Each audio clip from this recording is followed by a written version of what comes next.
Hello and welcome back to the channel. My name is Krashy, and today we're going to be diving into the Tord Reklev 2024 World Championship deck profile. Now, I'm not going to pretend like I can overanalyze this and explain every single decision, but after watching day one of the 2024 World Championships and seeing Tord on stream, I was able to look at the entire deck profile. I think I picked out most of his exact cards, so you can kind of take a look at it and see what he's actually running in terms of the actual style of the card as well, the illustrations. But I'm not 100% sure on that, but I do know for a certain that this is the full deck profile. So let's go ahead and jump into it. Short and sweet. I want to give you guys the video that you're looking for so you can get out there and test the deck as well. So if you look at it, let's look at the profile. We have the Pokemon Vs are still going to be consistent in a Charizard list. The Rotom V, the Lumineon V. We have the ever so loved, especially by Tord, Bibarel engine with the 1/1 line.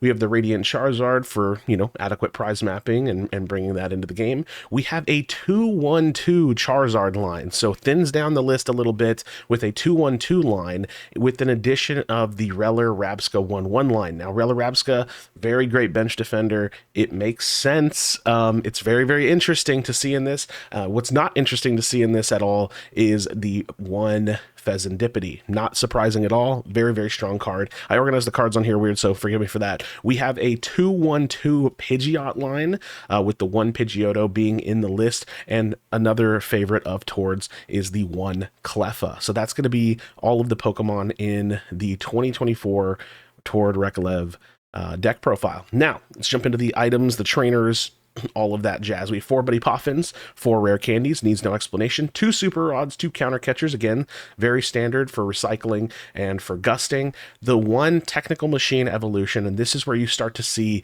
the change in Tord Reklev's deck profile from NAIC, from EUIC, all the way to the 2024 World Championship. He's going for a consistency kind of style of play with the Technical Machine Evolution. Of course, we're going to have the Arvens to be able to search that, so a turn 2 play to potentially instantly evolve the Rellor into a Rabsca against, tricky matchups, to instantly build the Bibarel engine, or to start kind of accelerating the field with a Charmeleon, or even the Pidgeotto if that's the correct play at the time.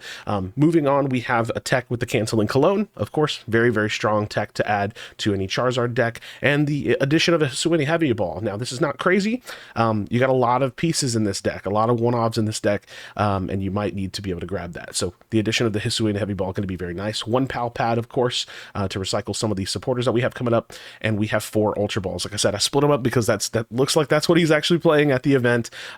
Those actual illustrations and those cards specifically, with the A-Spec being the unfair stamp. Again, another staple for Charizard decks as of late.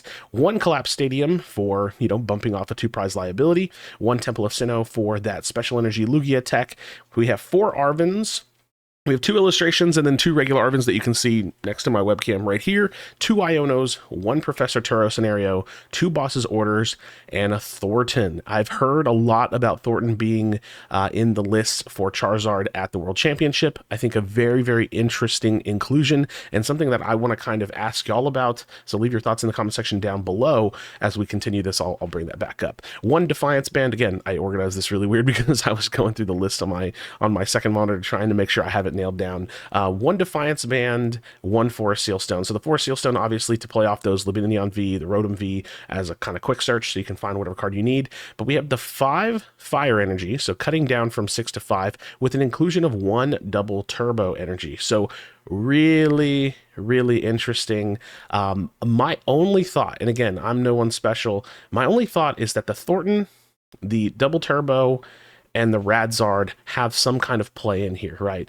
I think it just has to be that way. I think it could be really interesting to see that play kind of sneak up on somebody. I have to assume that's what it is, right? To be able to just like pull out a Thornton and rip the Radiant Charizard out of the discard into play, so that way you can potentially take some prizes. So that's kind of my thoughts on the list as of now. Like I said, short, sweet video, straight and to the point. This is what Tord is playing. I'll even show it to you. I've been building it all morning, just looking at the stream. I've been specifically looking at here, so you can look at it, 8 hours 47 on the stream, and I've just been looking at him go through his deck, I had it on slow-mo, and I've just been watching him play out this first matchup that he got on stream during day one. So really looking at the profile, just trying to bring it to y'all and show y'all what you're looking for. If you want to go out there and test, I think, like I said, it's a really interesting list. He's foregoing the Dusk line, foregoing the Petulant, the Mochi. He's looking for consistency. He's looking for bench defense. He's playing with the technical machine evolution. And like I said, give me your thoughts in the comments down below on the Thornton, the Double Turbo, the Radzard. Is that the play that we're looking at here? It's really the only thing that I can spot. But I would love to hear your thoughts. Friends, thank you so much for watching. Drop a like on the video, subscribe for future Pokemon TCG content, and I'll see you on the next video.